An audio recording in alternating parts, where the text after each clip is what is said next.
After a heartbreaking loss in Game 5 at the hands of Tyrese Maxey, the Knicks dialed in on their defensive coverages of Maxey while Brunson himself dissected the Sixers' defense by constantly putting defenders in jail, using his physicality to get to his spots, to hit clutch shots or draw contact.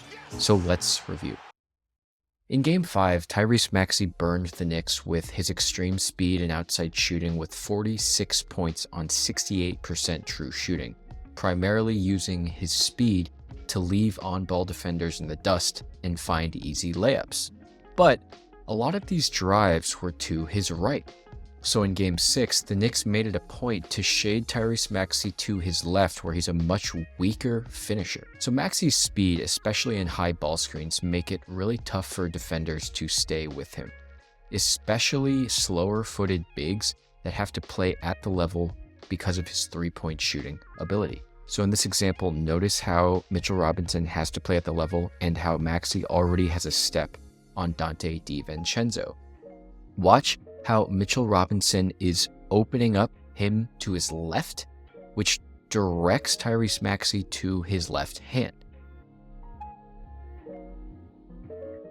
So here we are again, this time Maxey at the top of the key, and Donte DiVincenzo is again going to direct Maxey to his left by shifting his stance this way. Maxey tries to draw contact, but does not get a call on this drive. Another example, this time in the fourth, of a ball screen with Paul Reed, where the way Donte DiVincenzo and Mitchell Robinson are playing this makes it pretty obvious the Knicks have a game plan. Let's look at how far out Donte DiVincenzo already is. He has his body positioned already facing this way. This means that Tyrese Maxey is not going to be able to reject this ball screen and get to his right hand. Donte, by forcing him to use this screen set by Paul Reed, forces him to go left, and here waiting is Mitchell Robinson, who's already standing open to his left. But let's give some credit to Tyrese Maxey for an incredible finish. So it's the very next possession, and this time it's the same thing, except now Paul Reed is on the opposite side trying to get Tyrese Maxey to his right hand with this ball screen that's been flipped. But again, let's look at how Donte DiVincenzo is standing. By facing this way, he's now trying to prevent Tyrese Maxey's ability to use this ball screen, where in the prior possession, he was forcing him to use the ball screen. This time, Paul Reed does a pretty good job re-screening with this back screen, but again, watch Mitchell Robinson opening his stance, opening up Tyrese Maxey to go left. And while he seems wide open, OG's there with the weak side rotation, and he makes a pretty clean block. So I don't want to belabor this point for too long, but after a game where Maxey only had 2 field goals in the first 3 quarters, let's give props to the Knicks' defensive game plan, purposely trying to make Tyrese Maxey uncomfortable after he burned them in Game 5. So Jalen Brunson is an incredibly difficult player to guard, not because of his physical build or athleticism, but because of his ability to feel contact from all angles and then use his defender's positioning against them. One of the ways he does this is by getting his defender on his backside in jail and then using that to either draw contact or find an easier shot. So as Brunson comes off this dribble handoff with Anunoby, he notices that Kelly Oubre has overplayed him for a steal here and now is completely behind him in terms of he's got about a step on him. So watch Jalen Brunson slow down as he approaches the free throw line. And let's think about the advantage that Brunson has here. There's really no feasible course of action for Kelly Oubre Jr. If he continues to run forward too fast, he's either going to foul Brunson or Brunson will immediately start his shooting motion and draw a shooting foul. So he's going to opt to try and get around Jalen Brunson, but at this point, Brunson has used his momentum against him to find that tiny shot window. So let's watch it again. This time it's against Cam Payne. Brunson initially has to feel out this contact with his arm You can see him trying to use his elbow to feel out where Cam Payne is. But as soon as he's in front of him, watch him use this little jump to get firmly in front of Cam Payne, elevate, and then take this shot.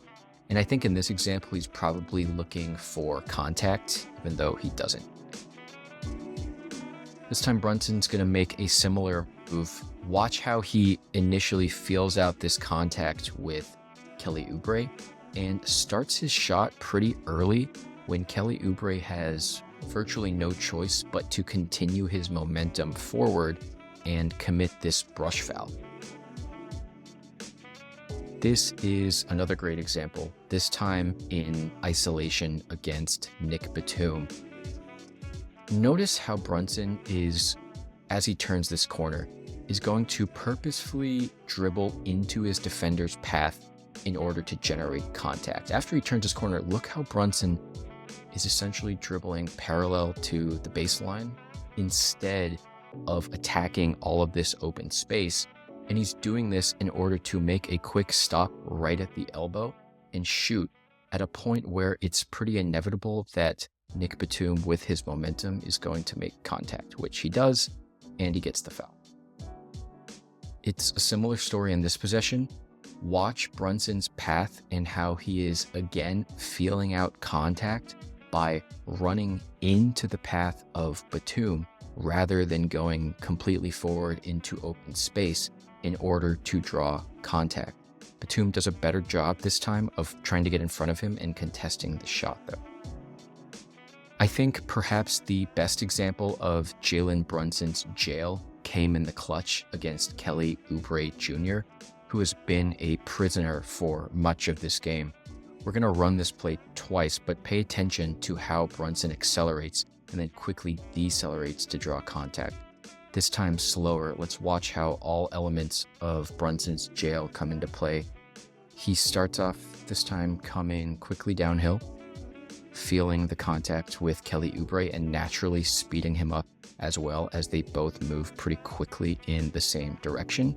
But right around the arc, notice him shrink his steps and then slow down while Oubre is still moving at full speed.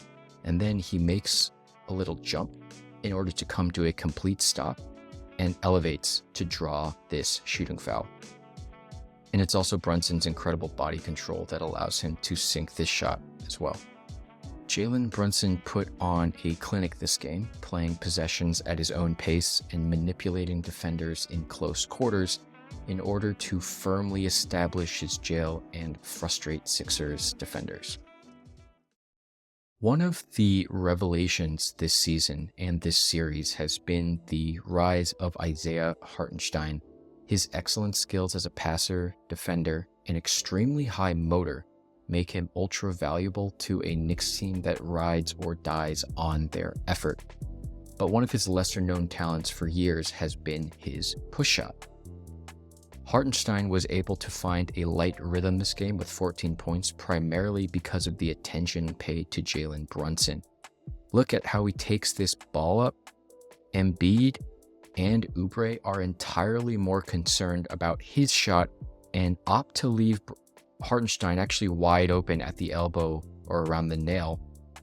But if you give him this much time and space, he's going to sink that push shot every time. This time we're playing in high pick and roll between Brunson and Hartenstein.